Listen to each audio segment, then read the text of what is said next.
Radio Classique, l'édito politique avec Le Figaro. Et donc avec Guillaume Tabar. Bonjour Guillaume. Bonjour Bernard. Il est revenu à Jean Castex hier soir d'annoncer les mauvaises nouvelles. Bon, en fait, il pouvait pas faire autrement, le Premier ministre, on est bien d'accord. Oui, reconnaissons en tout cas au Premier ministre le mérite de la sincérité quand il dit partager la lassitude des Français. Mais le coup de massue n'en est pas moins douloureux, notamment pour les professionnels de la culture ou du sport, pour qui c'est l'activité même dont la reprise est repoussée et peut-être même condamnée. Alors, la raison, on le sait, c'est le chiffre des 5000 cas quotidiens qui n'a pas été atteint. Mais d'où venait ce chiffre ? De ceux-là même qui avaient dit à Emmanuel Macron que même avec le confinement, on allait atteindre le seuil des 9000 personnes en réanimation, ce qui n'a pas été le cas, et heureusement. Donc, un chiffre en soi peut-il être un critère unique suffisant, d'autant que le nombre de réanimations, lui, n'a pas progressé. Alors, pas de réveillon du 31, ça peut se comprendre, tant cette soirée de fête pouvait provoquer des rassemblements massifs, là où Noël reste dans l'ordre des retrouvailles familiales. Mais il y a quand même toujours cette difficulté à saisir jusqu'au bout la logique, à comprendre qu'il est toléré d'être tassé dans les rames de métro ou de RER, mais interdit d'être quelques centaines dans un stade qui peut accueillir plusieurs dizaines de milliers de personnes, ou de s'asseoir dans un théâtre ou une salle de concert, où, par définition, on écoute, mais on ne parle pas, donc on ne postillonne pas. Mais dans une telle crise, Guillaume Tabar, n'est-il pas compréhensible et même peut-être nécessaire d'ajuster les règles pour les assouplir ou au contraire éventuellement pour les durcir ?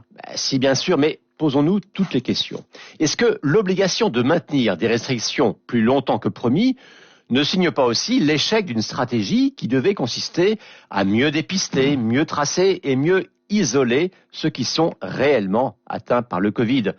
Maintenir la chape sur tout le monde, faute de pouvoir mieux traiter quelques-uns, c'est, qu'on le veuille ou non, un aveu d'échec. Et puisqu'alors que la deuxième vague n'est pas terminée, on parle déjà d'une troisième, il y aura peut-être un moment où il faudra trouver d'autres solutions que juste fermer le robinet des libertés. Et à tout cela s'ajoute le rapport parlementaire du Sénat qui met en cause la gestion des masques. Quel peut être, selon vous, l'impact politique de ce rapport ? Un impact catastrophique. D'abord parce qu'il met en lumière le fonctionnement opaque et en vase clos de la haute administration.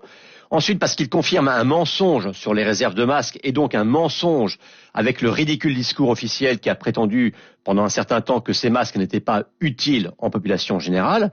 Et surtout catastrophique, enfin, car cette tambouille jette le discrédit sur ces scientifiques et ces experts qui sont censés détenir la vérité. Et par ricochet, ça discrédite la parole politique qui s'appuie sur les Salomon et autres, sur tout ce que ceux-là peuvent lui dire. Et voyez-vous Bernard, au moment où il va falloir réussir la campagne de vaccination, comment combattre les complotismes quand les détenteurs officiels de la connaissance sont eux-mêmes des fabricants de fake news ? Oui, Jérôme Salomon, littéralement crucifié par les sénateurs de la République et qui pourtant est toujours directeur général de la santé, si je ne m'abuse. Merci beaucoup Guillaume Tabar du Figaro. Donc ce vendredi encore, je vous souhaite un très bon week-end Guillaume et vous serez là bien sûr lundi matin à l'antenne de Radio Classique. Il est 8h17, c'est l'heure de notre invité. Radio Classique, l'invité de Bernard Poirette avec Le Figaro. C'est Arnaud Montebourg, notre invité ce matin. Bonjour Arnaud Montebourg, merci d'être là en studio avec nous. Entre autres choses, mais vous avez une longue carrière derrière vous, vous avez été ministre de la République, notamment à Bercy entre 2012 et 2014. Vous sortez chez Grasset un livre qui s'appelle L'engagement, que je montre à la caméra puisque nous sommes filmés. Cet engagement, on est bien d'accord, c'est un livre très personnel qui raconte pourquoi vous vous êtes engagé comme vous vous êtes engagé en politique, notamment, si j'ai bien compris le fil général. Est-ce que vous avez des regrets, Arnaud Montebourg ? Pas de regrets d'avoir défendu... Vous n'avez pas tout réussi, comme tous les politiques. On ne peut pas, mais même dans la vie, on ne peut pas tout réussir. Il faut juste, je crois, être ferme sur ce qu'on croit être juste. Lorsque, finalement, on est dans ce voyage intérieur que j'essaie de décrire dans la haute administration, dans le système décisionnel, où finalement on se retrouve en situation, et c'est ça la question du livre, c'est comment se fait-il que quand on prend un engagement, qui est un contrat moral avec le peuple, à un moment, il disparaît.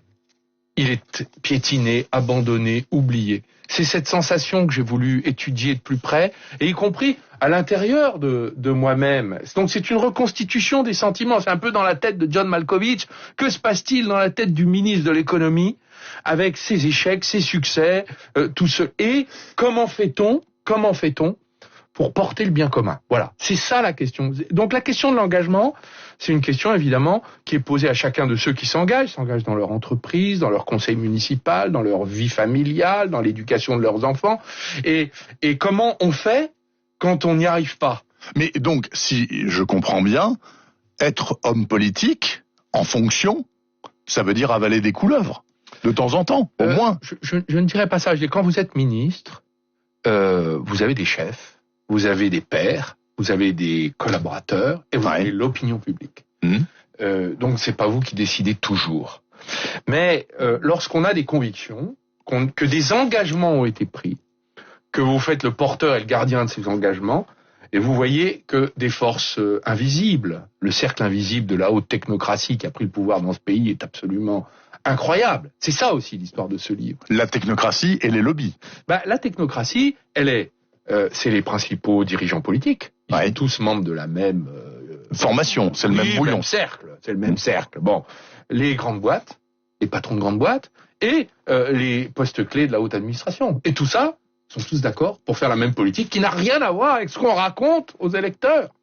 Ce qui explique que, finalement, le malentendu est immédiat et la découverte est cruelle pour la population qui se réfugie ou, dans des votes extrêmement durs. Mais ça a toujours été Arnaud Montebourg ou c'est aujourd'hui et ce sera pire demain? Non. Faute d'idéologie dominante et claire. Non, mais c'est la perte de souveraineté du pays qu'il va falloir restaurer. Voilà. Et vous avez aujourd'hui une technocratie qui s'appuie sur l'Union européenne pour édicter un certain nombre de choix politiques qui ne sont pas dits à la population. C'est ça l'histoire de ce livre. Et donc, il va falloir la restaurer. Restaurer, pourquoi? D'abord parce que c'est la conquête de la Révolution française, c'est l'histoire de notre pays, et c'est l'histoire d'ailleurs de tous les peuples, les grands peuples, ceux qui n'ont pas voulu.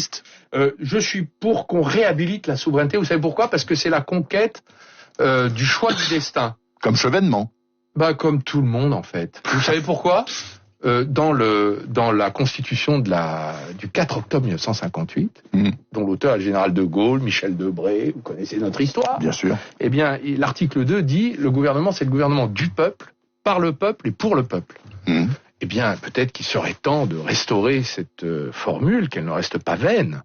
Et donc, ça suppose de restaurer, en effet, le droit de choisir, de débattre de notre système économique, de la façon dont nous-mêmes nous sommes intégrés juridiquement à l'Union européenne. Moi, je suis pour qu'il y ait une Union européenne. On en a besoin dans le monde chaotique qui s'annonce et conflictuel avec ces deux empires, la Chine et l'Amérique, qui nous prennent maintenant en tenaille et qui souhaitent être nos oppresseurs. Avec le sourire, bien sûr. Non, ils sont pas sympas. Ils veulent nous faire la peau. C'est exactement. Et les Américains comme les Chinois. Donc notre choix est évidemment de trouver de la force là où nous en avons. Et nous en avons en Europe, si elle veut bien se réveiller, ne pas être le paralytique que nous connaissons maintenant depuis de nombreuses années. Mais ce n'est pas qu'un corps paralytique, l'Europe. Regardez, l'Union européenne hier, les 27 qui restent dans l'Union, puisque les Anglais s'en vont, ont approuvé donc le budget donc de 1100 milliards pour les 5 prochaines années et 700 milliards de relance due au Covid. C'est pas mal, ça fonctionne ça. Malgré les Hongrois, malgré les Polonais. Alors, la relance, elle viendra en 22-23. Oui. Deuxièmement, nous allons recevoir 40 milliards de subventions, nous allons devoir en rembourser 67. Troisièmement, pour obtenir ça, il a fallu qu'on concède à des pays qui se prétendent frugaux, mais qui en fait n'ont aucune raison de... Dépensent comme tout le monde. Mais n'ont aucune raison de prétendre être ce qu'ils sont, ont obtenu des rabais sur leurs cotisations, pendant que nous, il augmentait. Enfin, on a fait des concessions à deux pays qui piétinent l'état de droit, qui avaient bloqué la négociation, et donc finalement, l'Europe, c'est le supermarché. Mais le supermarché, il n'est pas favorable aux Français ni à la France. Voilà, donc moi je suis désolé. Il y a les Allemands défendent l'Allemagne, les Italiens défendent l'Italie, les Espagnols défendent l'Espagne, et la France, elle fait quoi? Elle défend l'Europe, elle défend pas la France. Arnaud Montebourg. Excusez-moi. Non, vous avez l'air mais absolument pas. Non. C'est le sens du livre. Quand on a payé le prix d'un plan d'austérité qui a coûté 10 années de souffrance, de destruction économique à notre pays, même Obama nous faisait la leçon. Il nous disait, mais qu'est-ce que vous faites en Europe? Et François Hollande répond, ah bon, on voit que vous ne connaissez pas Madame Merkel. J'ai eu honte, finalement. Parce que mon président, donc le président de mon pays, la France, disait, nous on n'est rien, c'est pas nous, allez voir la patronne. Nous on est assis sur le porte-bagages de la motocyclette BMW allemande. Il y a un moment, vous savez, les sentiments patriotiques doivent être plus forts que toute autre considération. C'est le sens de ce livre, l'engagement. Voilà. Excusez-moi, c'est sorti du cœur. Absolument, mais c'est ça qui est bien avec vous, Arnaud Montebourg, c'est que vous dites les choses.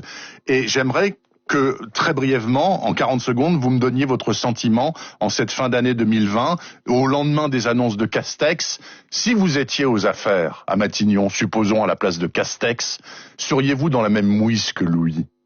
D'abord, j'aurais fait une chose, puisque vous me posez la question. J'aurais fait preuve d'humilité, j'aurais dit, je vais aller voir là où ça marche. Et pourquoi chez nous ça marche pas, c'est une catastrophe. Parce que nous on a la double peine. Ça marche guère mieux à côté, excusez-moi. Non, mais moi je parle pas d'à côté. C'est une pandémie mondiale. Où est-ce que ça marche, où est-ce que ça marche pas? À Taïwan, ça marche en Corée du Sud, ça marche d'une certaine manière en Norvège, Finlande, c'est pas très loin. Et qu'est-ce qu'ils ont fait? Ils ont fait le contraire de ce qu'on a fait. Nous on a la double peine. On a moins 9 de PIB. On est en train de tuer des entreprises par milliers, dizaines de milliers, centaines de milliers, voilà, de mettre des gens dans la pauvreté pour des résultats nuls. 50 000 morts. Dites donc, bravo. Donc on a la double peine. Il y a des endroits, ils n'ont ni les morts, ni la destruction économique, parce qu'ils n'ont pas confiné. Est-ce qu'on a le droit de réfléchir à faire autrement? On lui dit, oui, mais les Asiatiques, ils font du traçage, et c'est une atteinte aux libertés individuelles. Excusez-moi, les libertés individuelles sont dans quel état dans ce pays? Alors, écoutez-moi, Monsieur Poiret, on a été mauvais. Il y a des gens qui ont été très bons. Et on a l'arrogance de dire qu'on est des génies. Mais excusez-moi, allons enquêter dans le reste du monde et rapportons les bonnes solutions pour notre pays. Au lieu de se repaître dans sa propre médiocrité. Moi, voilà, je suis pas content. Vous l'avez compris. Et je m'associe aux protestations relatives à l'incohérence des décisions qui ont été prises. J'étais hier à Poitiers. Je me suis rendu dans une exploitation agricole pour mon entreprise, la Mémère. On a signé un nouvel atelier de fabrication de glace.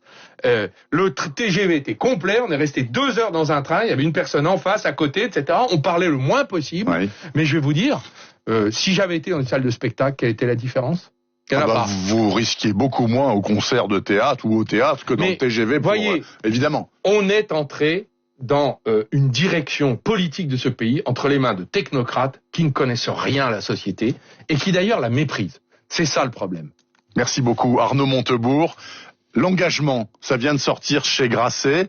Voilà, donc il y en a 400 pages comme ça, de colère et aussi... Non, d'espérance. Mais pas que de colère, il y a aussi beaucoup d'espérance. Et de sentiments mêlés. Merci d'être venu au micro de Radio Classique. Je vous souhaite un bon week-end et pas une bonne fin d'année parce que vous allez être confinés comme tout le monde. Voilà, il est 8h27. Dans un instant, rappel des titres et puis revue de presse avec Renaud Blanc.